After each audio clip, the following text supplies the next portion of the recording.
Hello my beautiful वंशन family, welcome to dream world. आज मैं आपके लिए न्यू कहानी स्टार्ट करने वाली हूँ। एक अनजान टापू की कहानी जिसके बारे में कोई नहीं जानता। धरती पर होने के बावजूद उसका कोई वजूद ही नहीं है। कोई नहीं जानता जहाँ सुंदरता एक परियों की कहानी जैसी हो, जहाँ की प्राकृतिक सुंदरता और औषधि वनस्पति जड़ी बूटियाँ एक अमरता के बराबर है।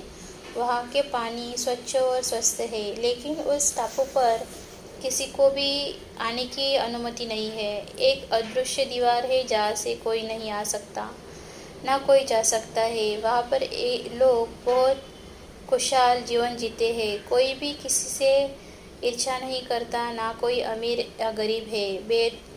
भेदभाव वहाँ नहीं है, बस प्यार है। उन हवा में ना प्रदूषण है, ना दूषितता। स्वच्छ और निर्मल झरे, पहाड़ी, पशु पक्षी, प्राणी, मानव सब खुश है। आसमान साफ सुथरा है, हवा में ठंडा सा एहसास था। हर सुबह हुई थी तो वह आसमान सूर्य जिसकी किरणों के आसमान चमक रहा था। एक औरत अपने पोते को कह रही थी, बेटा विंग उठो, उठ जाओ, अब सुबह हो चुकी है। ओहो दादी, मुझे बस सोने दो, थोड़ी देर और सोना है। दादी कहती है, बेटा विंग तुम अब छोटे नहीं रहे हो, तुम्हें अपना परिवार शुरू करना चाहिए। तुम्हारे दोस्तों की तो शादी भी हो चुकी है, और तुम्हें क्यों नहीं? आखिर तुम्हें भी तो अपनी किसी को पसंद करना चाहिए। दादाजी दादी, मुझे पता नहीं, लेकिन मुझे कोई भी कभी पसंद ही नहीं आता।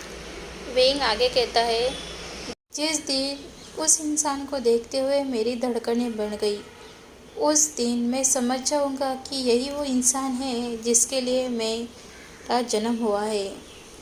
दादाजी उससे सिर पर एक थप्पड़ मारते हुए कहती है, परियों की कहानी से बाहर निकलो और ये अपनी ज़िंदगी जियो। ये अपने सिर की मालिश करते हुए कहता है, दादी तुमने मुझे क्यों मारा? दादी कहती है, आखिर तुम इतने बचकानी बातें क्यों करते हो? तुम्हें पता है तुम्हारी उम्र कितनी हो है? दादी कहती है, तुम्हारी उम्र इतनी होने के बावजूद तुम्हारी अभी तक शादी नहीं हो। तुम्हारे दोस्तों के देखो, उनके तो दो दो बच्चे तक हो चुके हैं। विंग पाउडर बनाते साथ साथ दादी से कहता है, माँ दादी आपको पता है कि उन्हें कितनी जल्दी थी। उन्होंने तो शादी करने की भी जल्दी की और बच्चे पैदा करने की भी। दादी हंसने लगती है और कहती है, अच्छा तो तुम कब शादी करोगे? और तुम्हारे? मैं तो अभी छोटा सा बच्चा हूँ दादी, मैं अभी शादी नहीं करूँगा। दादी हंसती है और कहती है, चलो बातें बहुत हो गई, अब काम करो, जाओ और लकड़ियाँ काट के लेकर आओ। विंग अपने बेड से उठते हुए नीचे उतरता है और बाहर चला जाता है। थोड़ी सी लकड़ियाँ काटने लगता है। लकड़ियाँ काट कर वो दादी के पास ले आता है। दादी दोनों के लिए खाना बना रही थी। तभी विंग नहाने के लिए चला जाता है। वो झरने के पास नहाता है और नहाने के बाद फिर से घर आता है। थोड़ी देर बाद दादी के साथ खाना खाने के बाद विंग फिर से चला जाता है। आज उसे कुछ तो अजीब लग रहा था, इसलिए वो समुद्र के तट पर जाने का फैसला करता है, जहाँ जाने के लिए सबको मना था। लेकिन वो विंग था, वो भला किसी को सुनता है? लेकिन छुपचे छुपाते हुए विंग समुद्र तट की ओर चला जाता है। उसे वहाँ एक पेड़ मिलता है और उस पेड़ पर चढ़ते हुए वहाँ पर बैठ जाता है। तभी उससे दूर से कोई तैरते हुए दिखता है। विंग झटके से नीचे कूदता है और समुद्र की ओर जाने लगता है। उस तैरते हुए इंसान को वो समुद्र के किनारे ले आता है। किनारे पर लाने के बाद वो उसे पलटता है और उसका पानी निकालने लगता है। उसके पेट से पानी निकालने के बाद वो उसकी सांसें चेक करने लगता है। उसकी सांसें नहीं चल रही थी, इसलिए वो अपने मुंह से उसे श्वास देने लगता है। ऑक्सीजन देने के बाद वो फिर से उसे चेक करता है, फिर भी वो नहीं। तभी वो फिर से अपने मुंह से उसे ऑक्सीजन देने लगता है। फिर वो इंसान की सांसें थोड़ी चलने लगती है, लेकिन गलती से उसे दो इंसान देख लेते हैं और ज़ोर ज़ोर से वो चिल्लाने लगते हैं, क्योंकि उसने उस टापू का 2 नियम तोड़ दिए थे। तभी वो इंसान वहाँ से आते हैं और वो बाकी के लोग वहाँ जमा हो जाने देते हैं। बाकी के लोग वहाँ आते हुए उन दोनों को वहाँ से लेते जाते हैं। कबीले से सब लोगों को बुलाया जाता है। सब लोग वहाँ इकट्ठा होने लगते हैं। विंग अपनी गर्दन को नीचे किए हुए था, साथ ही उस इंसान को देख रहा था। वो इंसान अब थोड़ा सा सांस ले रहा था और वहाँ के वैद्य भी उसका इलाज कर रहे थे। उस इंसान को लेकर एक झोपड़ी में लिया जाता है, जहाँ उसका इलाज किया जा सके। तो तुम्हें विंग के साथ जल्द से जल्द शादी करनी होगी। वांग जी नोट करता है और हाँ कह देता है। दूसरे दिन उन लोगों की शादी की तैयारी की जाती है।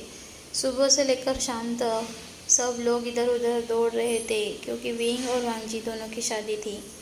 वांग जी रस्म और रीत रिवाज को ज़्यादा जानता नहीं था, इसलिए सब गांव के मुखिया और कुछ महत्वपूर्ण लोग उसे सब रीति रिवाज बताते हैं। उसमें से सारी रस्में की जाती है। विंग वांग जी को ट्रेडिशनल कपड़े से सजाया गया था। दोनों को उन कपड़े पहनाए गए थे। दोनों को बहुत अच्छे तरीके से ड्रेसअप करने के बाद शादी के मंडप पे लाया जाता है। दोनों को शादी के रिचुअल्स करने थे, साथ ही उनको ट्रेडिशनल डांस भी करना था। वांग जी को तो कुछ आता नहीं था, लेकिन वो फिर भी अपनी कोशिश करता है। थोड़ी देर बाद डांस होने के बाद सब लोग अब शादी की बाकी की रस्में करने लगते हैं। शादी हो जाने के बाद सब लोग बड़ों का आशीर्वाद लेने के लिए जाते हैं। बड़ों का आशीर्वाद लेने के बाद फिर से एक रस्म होती है जो रात में होनी थी। वांग जी को तो कुछ समझ में नहीं आ रहा था कि आखिर ये शादी इतनी अजीब गरीब क्यों है, लेकिन वो कुछ नहीं कहता। सब उनके हिसाब से करने लगता है, क्योंकि आखिर विंग ने उसकी जान बचाई थी और साथ ही उसकी जान बचाना भी उसका कर्तव्य था। और अब वो जब रस्म का समय हो जाता है तो उन दोनों को वहाँ लाया जाता है। रस्म के मुताबिक उन्हें सब लोगों के सामने ही एक दूसरे को क्लेम करना था। वांग जी तो ये सुन के शौक में आ जाता है, क्योंकि वो सोच रहा था कि सिर्फ शादी ही करनी होगी, लेकिन अब ये सब वो विंग का वेल हटाता है। लेकिन विंग की खूबसूरत आँखें, नाक, ओठ और लिप्स के नीचे का वो तिल देखकर वो बस मुस्कुराता है, क्योंकि विंग की सुंदरता इतनी थी कि विंग को देखकर वो मंत्रमुग्ध हो जाता है। अब तक विंग को उसने देखा नहीं था, इसलिए बस वो विंग को देखता ही रह जाता है। सब लोग हंसने लगते हैं, विंग भी मुस्कुराता है। अब वांग जी बाकी की रस्म करना स्टार्ट करता है। विंग वांग जी दोनों डांस करते करते ही एक दूसरे के साथ इंटीमेट होने लगते हैं, और यही उनकी रस्म थी, जहाँ एक हस्बैंड वाइफ को क्लेम करता है या हस्बैंड हस्बैंड को क्लेम करता है। ये रस्म थोड़ी अजीब थी, लेकिन इन मेकआउट सेशन के बाद विंग वांग जी को किस करने लगता है और किस करते करते ही वो विंग को अपनी गोद में उठा लेता है और वहाँ के एक छोटे से झोपड़े में चला जाता है, जहाँ एक पतला सा कपड़ा लगा हुआ था, जहाँ पर उनकी दोनों की परछाई दिखी जा सकती थी। वांग जी विंग के साथ वो सब करता है जो एक हस्बैंड एक दूसरे हस्बैंड के साथ या वाइफ के साथ करता है। दोनों उस रात अपना मेकआउट सेशन जारी रखते हैं। वांग जी तो नहीं चाहता था, लेकिन रस्म के हिसाब से वो ज़रूरी था। सब लोग जब रात में चले जाने के बाद वांग जी रुक जाता है।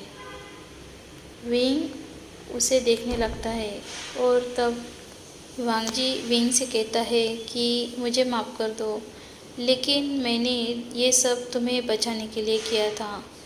विंग कहता है ठीक है, लेकिन तुम्हें ये सब करने की ज़रूरत नहीं थी, बस वो लोग मुझे मार ही देते। लेकिन वांग जी झट से विंग के लिप्स को अपने लिप्स से ब्लॉक करते हुए छोटा सा किस करते हुए कहता है, बस तुम्हें बचाने के लिए ही तो मैंने ये सब किया है, अब ऐसी बातें मत करो दोबारा। ऐसा कहते हुए वो विंग के साथ वही सो जाता है। दोनों सुबह उठते हैं। सब गांव के लोग उन्हें बधाई देते हैं। आगे देखते हैं कि इनकी मैरिड लाइफ कैसे चलती है। मिलते हैं नेक्स्ट पार्ट में। Thank you, bye.